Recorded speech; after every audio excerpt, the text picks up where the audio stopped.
Yo, what's going on, guys? It's your boy Dan, aka aDrive, with Danny, of course, and we are actually doing a presentation here at my old high school presenting about branding and marketing to one of our friends' marketing classes. So it should actually be a lot of fun. We'll clip up the presentation and give you guys a little taste of it, and hopefully you guys enjoy. I'm really excited to do this presentation and kind of show you know, these kids in this school kind of what it is to build a brand, to be a social influencer, and how to market yourself online. So it should be a lot of fun.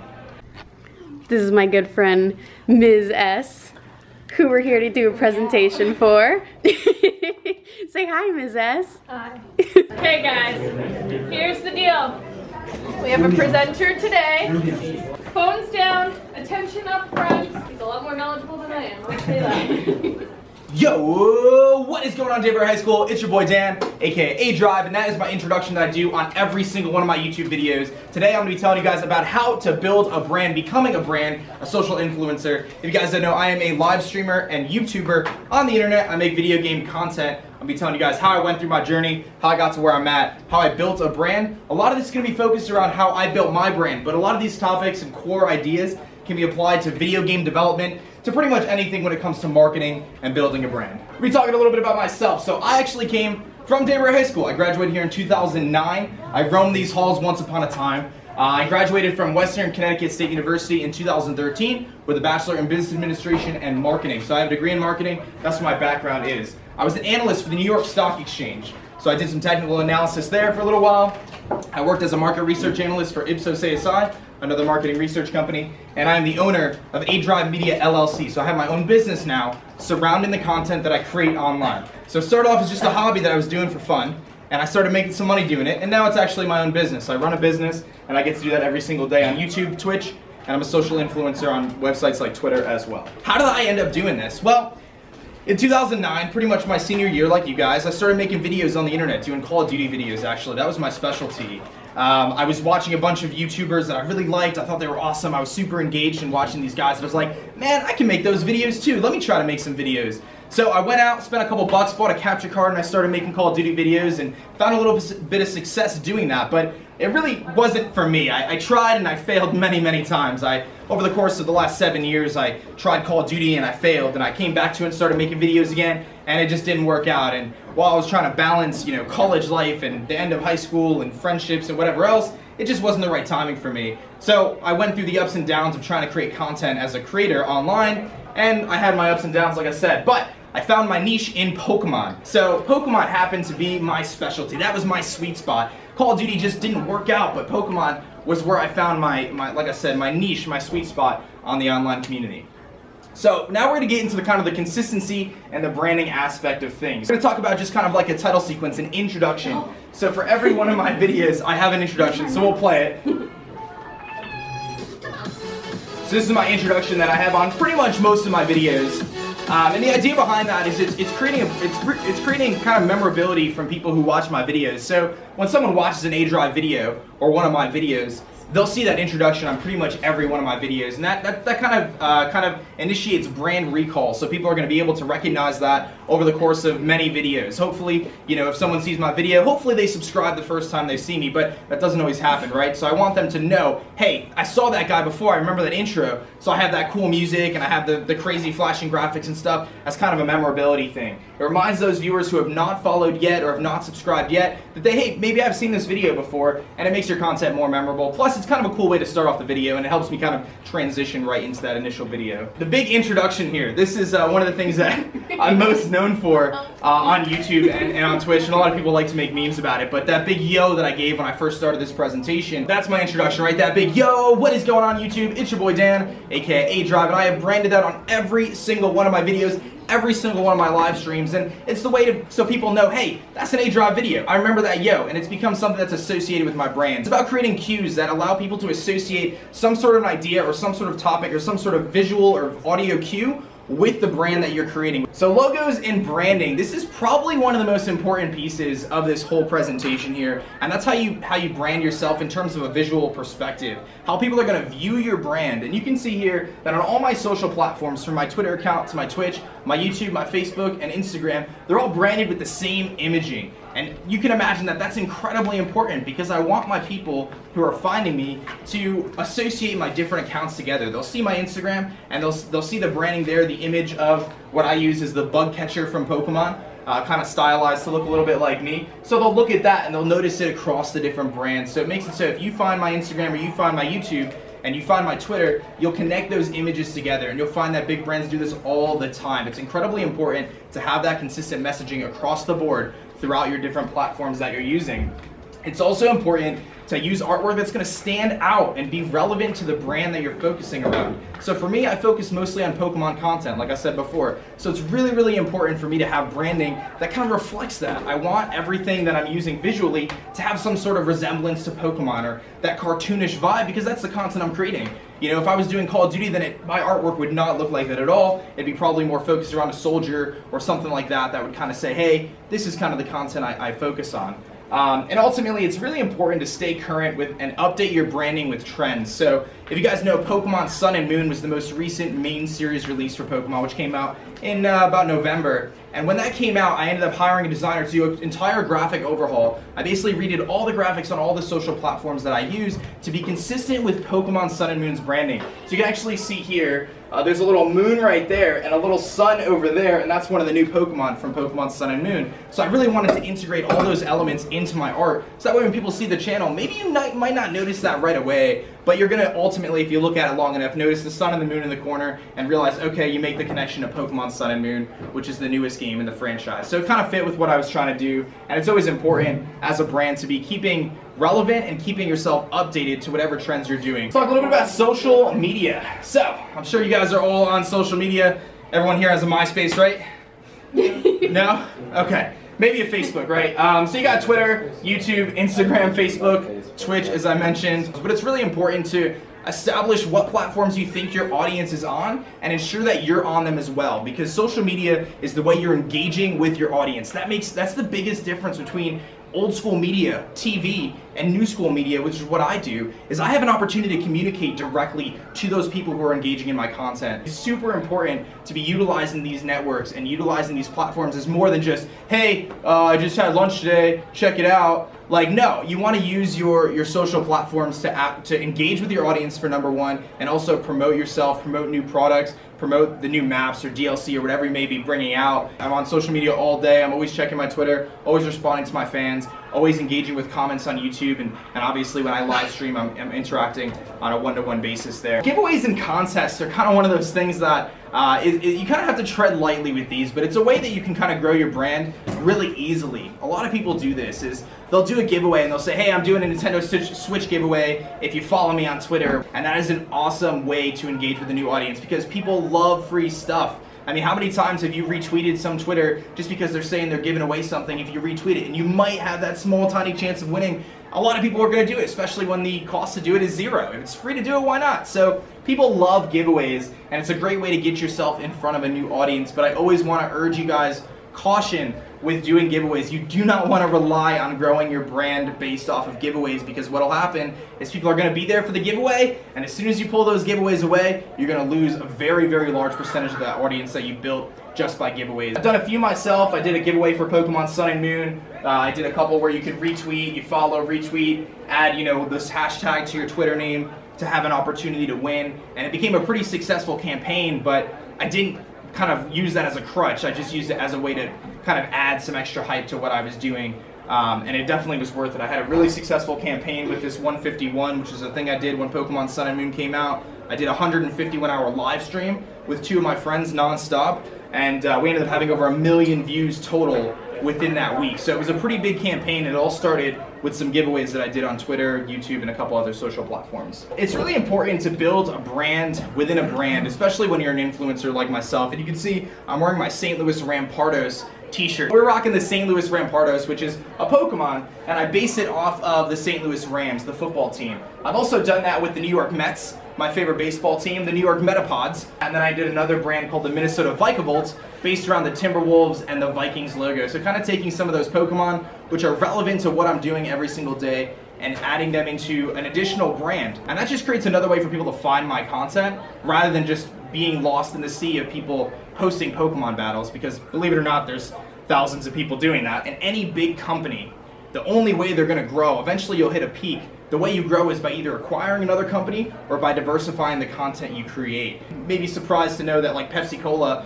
owns Taco Bell, and they own Pizza Hut, and they own Frito-Lay as well. So it's interesting how these brands, they acquire other brands to kind of diversify and grow ultimately. And I'm kind of doing that on a small scale by creating other brands myself. It's really important to find opportunities outside of your current brand, like I mentioned before. I tried out Roblox, which is a game designed towards a younger audience. And there's some fan-made Pokemon games within Roblox. So I expanded to that, and I did see some kind of negativity from that, but I also saw a lot of positivity, and I kind of was able to engage with a new audience without branching too far away from my current Pokemon-focused content that I had, because Roblox, or Pokemon Brick Bronze, the game I'm talking about, is basically Pokemon, but in a different kind of video game type setting. Pixelmon is a mod that's in Minecraft, and you basically put Pokemon within the Minecraft engine, and that actually is a lot of fun personally, and it was a great way for me to kind of expand my content outside of the normal regular Pokemon main series game on your handheld device. I was able to play it in the Minecraft world and expand my content to a brand new audience. I was able to pull in that Minecraft audience to watch my Pokemon stuff, whereas normally I was only pulling in a Pokemon audience. So you can use things like that and use that same similar idea to branch out beyond the current scope of whatever you're developing or whatever your brand is or whatever your game is to try to get to a larger audience. Because again, there is going to be a ceiling and you'll eventually hit that, but I can diversify my content and try to branch out to a larger audience. We'll talk a little bit about some of the partnerships and sponsorships that I've done. One of the cool things about being an influencer is there's a lot of times where brands come to me to advertise their products. We'll talk about how important it is to just focus on products that you actually believe in so you don't lose your viewers' trust. But first thing we're going to look at is apparel. I do sell t-shirts like the one I'm wearing right now, my St. Louis Rampardos t-shirt. It's a great way to engage with fans. You can do this if you create a video game or whatever it may be by selling merchandise that is relevant to that game or that brand or whatever it may be. Not only are you connecting with your audience in a new way, you're adding an additional revenue stream, but you're getting free advertising as well. I've heard many times from my audience who wear my t-shirts, people go into a Mets game wearing the New York Metapod shirt, people go up to him and say, "Oh man, I'm a Pokemon fan. How'd you get that Mets shirt?" And that is the easiest advertising I'll ever get. It really builds your brand loyalty. When you have people who not only watch you on a day-to-day basis or watch your video from time to time, when they're engaging in purchasing different t-shirts and wearing that brand, that's a constant reminder about you. So for me, when someone is going to go watch a YouTube video or watch a live stream, I want them to think about aDrive. It's really important to be top of mind and to have that branding opportunity, and by selling t-shirts and different things like that, you're going to not only build brand loyalty, but you're going to build brand recognition and be top of mind to that audience that is so critical to being successful. We'll talk a little bit about some relevant equipment here. One of my big things on my stream is my chair, believe it or not, and I have a chair sponsorship through a company called GT Omega Racing. They're one of the big kind of chair companies in the online gaming space. And basically what was happening was I was listening to my community, and every time I was live streaming, I would get up from my chair to go get water or whatever it may be. The chat would freak out about the chair, and they would kind of make some memes and jokes about the chair that was there. So I figured this is a great opportunity for me to brand this. Like, I should approach one of these chair companies. Now I have these emoticons in my chat that are actually branded to the GT Omega Racing chair, and I'm actually getting paid by this company to have this chair that I sit in, and I'm also displaying in front of my audience. I listened to the feedback that I heard. People were really interested in this chair for whatever reason, so I made it a bigger part of my stream, and I made it a bigger part of my community. And I actually really like these chairs, which again goes back to my old point of saying it's really important to focus on things that that you believe in. And if I didn't believe in this chair being awesome, I definitely wouldn't advertise it, because it's really important. Like, I'm not going to say to you, "Hey, go buy a chair using my discount code." You get the chair and then you're like, "Man, this chair stinks, dude. Why'd you tell me about this chair? I just spent $300 on a chair and it's terrible." That's going to make me look bad. So you want to make sure you're advertising products that you believe in and that you stand by. I like food. Let's just go there, right? I love food. So I've done a couple different advertisements with different companies like Heinz. I did a promotion with them where I ate some of their meals on my live stream and advertised their product, and I was compensated for that. But I also really like the meals, and even now to this day I don't get paid by them to eat them, and I still eat them every time I go to the store. I get them. So I've also done Blue Apron, which is a service that sends meals to your house, uncooked food with recipes and stuff like that. And my lovely wife and I did a series together on my channel. We cooked Blue Apron meals on a video and kind of advertised Blue Apron, but also we're cooking and kind of engaging with our audience in a new way. One of the big things that companies want to advertise right now is mobile apps. So they use people like me, social influencers, to get their game in front of different people that they otherwise wouldn't be able to. Using social influencers to get it in front of brands is a great way to do it, because people who watch me trust me. They believe in what I do, they believe in what I say. So if I'm advocating or advertising a specific brand or game or whatever it may be, they're gonna be more willing to try it than if they just saw an ad on TV, because they see me, they hear me, they believe in what I say. You always wanna provide an incentive to join, so it gives me an opportunity to interact, and it gives the audience an opportunity to interact with me. I usually provide some sort of a promotional code if it's not a free app, some sort of discount for you to download it or whatever it may be. And again, important to choose games or topics that are relevant to your audience. Since I do Pokemon, I wouldn't really pick a game like Mobile Strike generally, because that's like kind of a shooting game. It's not really relevant to the Pokemon audience, but you know, Yu-Gi-Oh! Duel Links and Battle Camp and Best Fiends, those are some games, some mobile games that are pretty relevant to my audience, and I tried them out myself. I thought they were pretty good, so I kind of advertised them to my audience in that way. And it's super duper important, whether you're an influencer or a big brand, to listen to the feedback that you're getting from your audience. You need to be able to listen and understand what they're saying. There's gonna be a lot of noise, and we'll talk about that in a second, but you wanna be able to listen, because you don't wanna ever be labeled as the sellout or as the guy who's just throwing advertisement after advertisement in front of people. You know, I keep my advertisements pretty limited. I only do a handful a year, so maybe between 5 and 10 dedicated advertisements a year, because even though I could do more and I could make more money, to me, it's not worth jeopardizing my brand in front of me. I don't want people to think that I'm selling out or that I'm just trying to pump ads in front of them. That's not what you want. So you want to be selective and pick the ones that are relevant to your community, that you believe in, and that you think people are going to like. Because if they like it, then it's a win-win anyway. I think it's really important to be a positive voice, especially on the internet. And that's one of the big things that I focus on as a creator, is being a positive place for people to come and hang out. All my content is family friendly. I don't swear, I don't get engaged in controversial topics. We do not talk about religion, we do not talk about politics, we don't talk about any of that. This is an example of an ad I did with Esurance through Pokemon Go. Last summer, Pokemon Go kind of took the world by storm in a way. And a lot of people were grabbing their mobile devices and they were playing while they were driving. You do not want to do that. Obviously, texting and driving, a bad idea. Spinning and flipping up for a Pidgey, a worse idea. You do not want to be playing Pokemon Go and driving. So there's a lot of distracted driving going on. So I partnered up with Esurance to actually do this advertisement, and they weren't allowed to obviously use Pokemon on their advertisements. So they made their own fake Pokemon, Ding Duck and whatever else.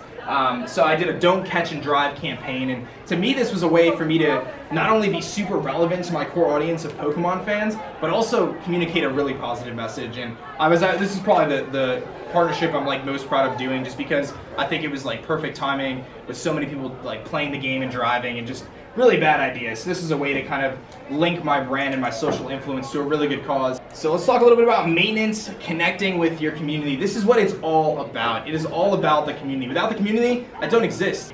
It's hard to talk one-on-one with every single person. Unfortunately, I do not answer every Facebook message I get or every Instagram message I get. I can't. It's impossible. I get thousands and thousands a day, so I can't do that anymore. But I can communicate with my audience through different platforms like Discord. And I use Discord, I'm a Discord partner. I use it every single day to not only communicate with my fans, but communicate with my business partners, people that I work with on a day-to-day basis in an organized manner. And it's a great way to interact with your fans. And again, it's tough to do one-on-one communication, especially once you start to get a little bit bigger. Attending events is a big part of this, especially for an influencer. I try to go to events like PAX East. I'll be going to TwitchCon in a few months. I try to go to these different gaming events so I can communicate with my audience on a one-to-one basis. So if I have fans who want to meet me, they can meet me there. They can come right up to me and they can say hi to me, take a picture, I can autograph something for them, maybe even go to lunch or grab a drink or whatever it may be, a Coca-Cola, whatever it may be, right? So it's an opportunity to engage with those fans on a one-to-one basis. I think it's always important to emphasize the idea of a community.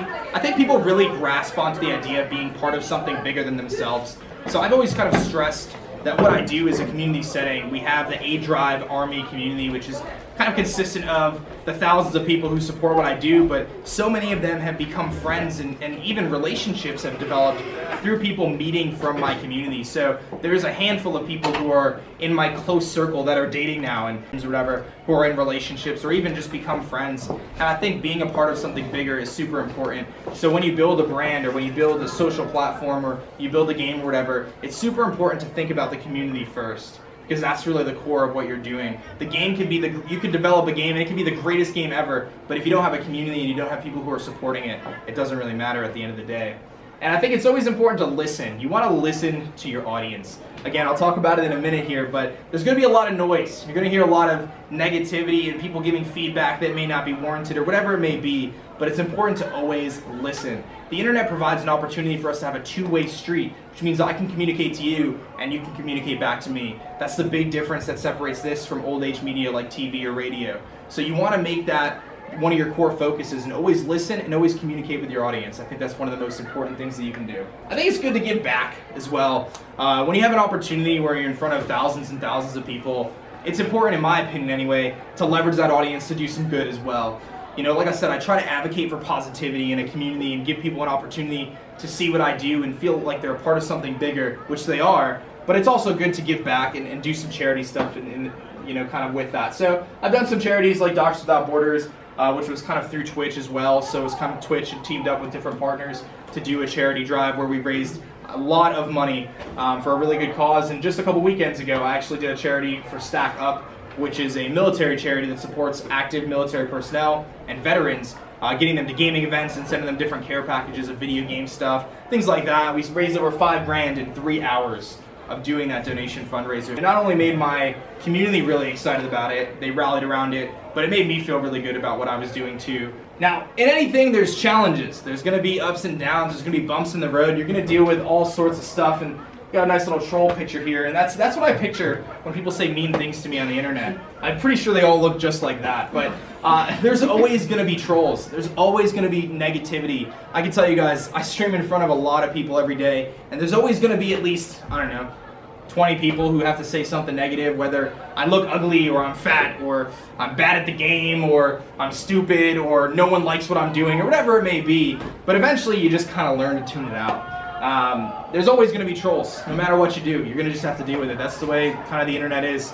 There's always going to be those keyboard warriors who sit behind their screen and type out whatever they want to type out because there's anonymity to the internet. But you can listen to the constructive criticism. You can listen to the negativity. You can listen to what people are saying. And there's a difference between people just spewing nonsense onto the internet because they feel entitled and people who are actually trying to provide constructive feedback. So it's important to listen to the good stuff, listen to some of the bad stuff as long as it's constructive, and take that and build upon it. You shouldn't expect everyone to like you or your brands.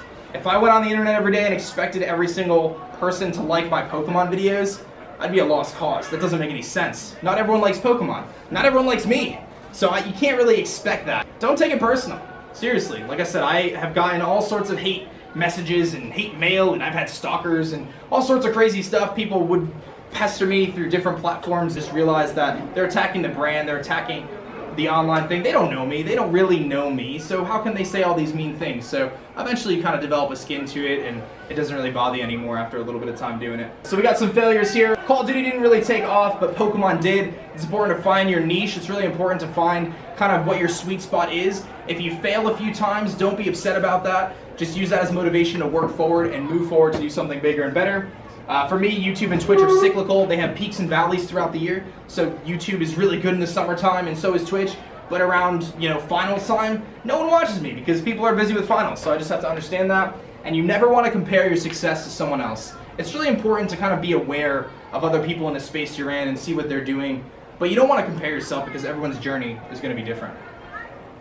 And we got a little bit of time for question and answer here. So if anyone has any questions, throw your hands up and I'll try my best to answer them as best as I can. What's up, man? So that's actually a really good question, and I actually just answered that question on a podcast the other day. I think you kind of have to look at it a little bit different way.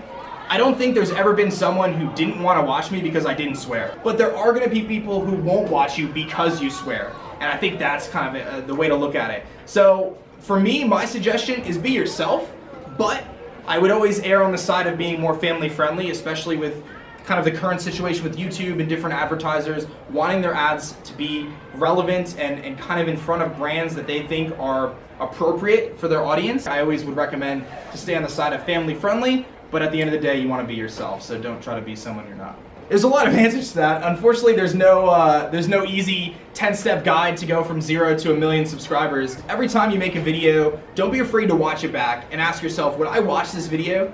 Think about the people that you watch on a day-to-day basis. also ask yourself, am I doing all the other things about YouTube that are important besides making a video? Because one of the big things I see from early creators that's a mistake is they spend this time making a video and they put the video out on the internet and they expect people to just find it. But how are they going to find it? Did you give YouTube the appropriate information for people to find it? Because YouTube is a big search algorithm. It's a giant computer system that is basically taking information from your title, your description, and your keywords to determine whether or not that video is going to be a good fit for people who are searching for it. So I always recommend that you do some research on keyword, marketing, search engine optimization, different tools like that to ensure that you're getting your video in front of the correct audience. So that was about. I just want to say thank you and thank you so much. I hope that wasn't too bad. If anyone wants a business card, I have them. If you have questions before your next class, I'm right here.